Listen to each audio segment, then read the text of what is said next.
The Samsung Galaxy Note 10 Plus after 5 years of use. That's almost unbelievable to say. And think about that this device is now 5 years old. I've had my SIM in it for about a week now because I'm doing an article for Android Police. And the genesis of it is, what do we gain by actually buying these newer phones? What do we be just as well served by some of this older hardware? And we've had this discussion a lot of times on the channel as well. Every time I talk about upgrading from a phone like a Pixel 7 Pro to a Pixel 9 Pro XL, people are commenting, oh, these phones are just fine.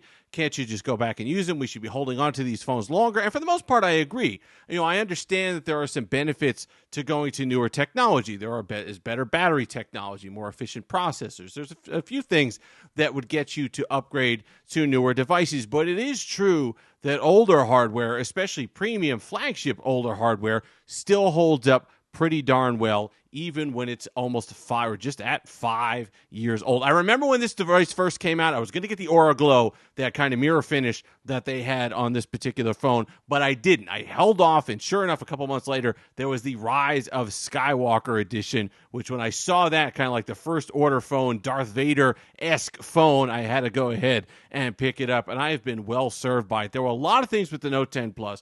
When we talk about stuff that we pick up going to an S24 Ultra, I mentioned the battery efficiency. I mentioned more powerful processors.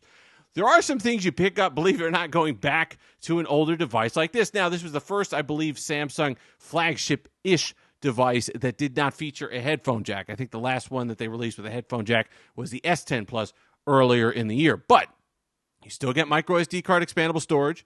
You still get old school Samsung Pay. Remember, not just the NFC stuff. You get the one that actually you could hold up to the legacy magnetic card readers, and it would actually go ahead and simulate a credit card with your online accounts. There was a lot of things to like about this particular phone. And I remember battery life being worse when I last left this device than it is today. That was pretty, power and things I was worried about.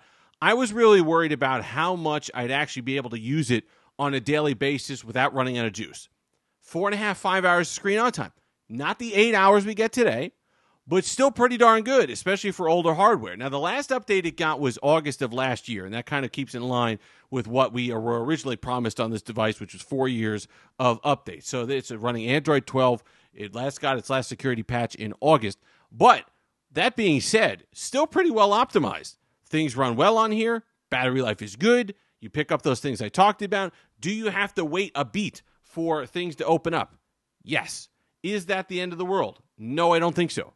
You are waiting, yes, that like second that you see, you wait before things are actually booted up. It's a split second, though.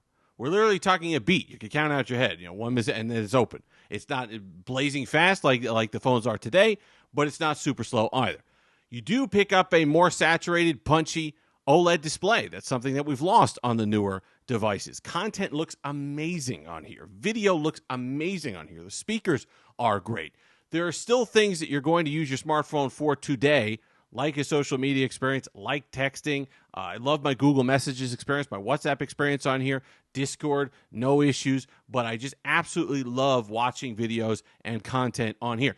Gaming, you're going to take a hit. This is not going to run your AAA titles. You are going to get bogs and slowdowns, so that's something that you're going to have to recognize going in or sticking with an older device. Today's devices are significantly more powerful, and they can handle that. You're missing some of the AI features. You're missing some of the up-to-date One UI features. But if you're just going in for a daily driver experience, the Note 10 Plus holds up a lot better than you'd think for a 5-year-old phone. So we talked about that. We talked about the display, talked about the battery life. Performance is what it is.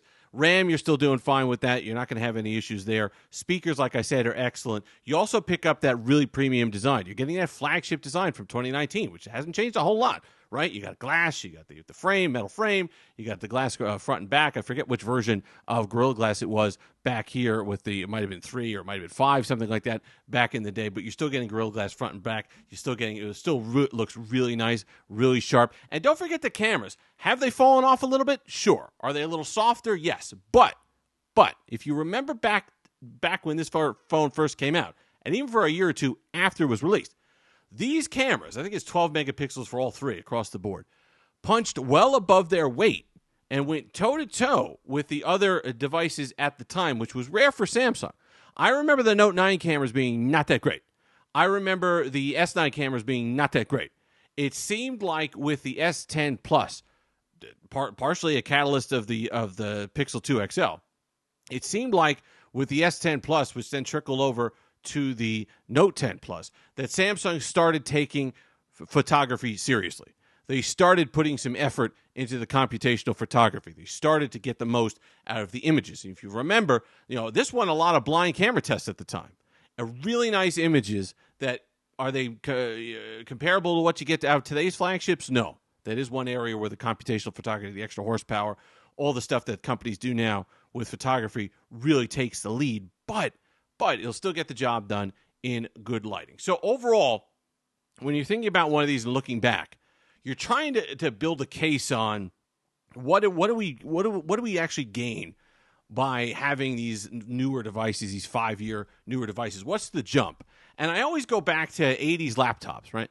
Because if you were to take a laptop from 1980, 1990, 2005, and then any time in the last 15 years, the biggest jump is going to be from that like 80 to 90-ish gap.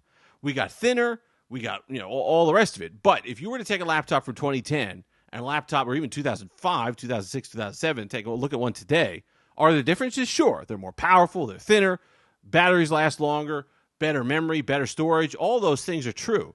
But the design and the functionality hasn't changed a whole lot in the 15 years as it did in the prior 15 years. I do feel like we're in that kind of loop with smartphones right now. You're breaking out of it a little bit with folding phones, but I do think we are in this cycle where we're kind of reached peak-ish design for these glass slabs. The software experience is going to be what it is.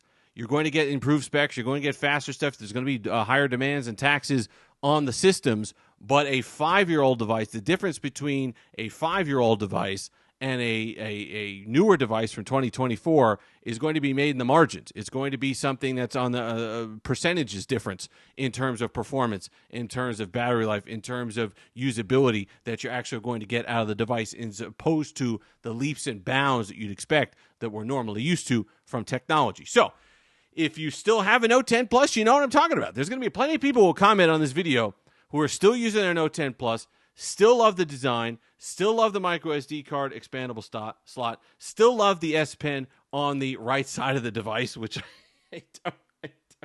I wish they didn't give that up. To me, this feels natural, especially as a righty. You have a phone in my left hand, S Pen is right there, and you get the color matched S Pen there with the special edition phone. Just used to be fun. They were light, they were thin, they're not these behemoths that we get now, and even though it has the curved glass, it wasn't as dramatically curved as the Note 9, so there was an advantage there. You could still have a light phone that was a powerful phone. The Snapdragon 855 was a phenomenal chipset, power efficient at the time, but still got the job done in a pretty slim and light form factor, which is something we've forgotten as well. So you get bigger phones now, you get chunkier phones now. Yes, they're more powerful, but if you're looking at really, if you're being honest with yourself, what we get, 5 years on, if you were to look at something like this, I honestly probably would have expected a bigger gap. And it's not just Samsung being lazy with design. There is more to it than that. The smartphone experience has not fundamentally changed all that much between these two generations of devices. And if you take anything from this video, that's what I really want to convey. If you've made it this far, like, comment, subscribe, all that fun stuff. Until next time, have that Steve-licious day.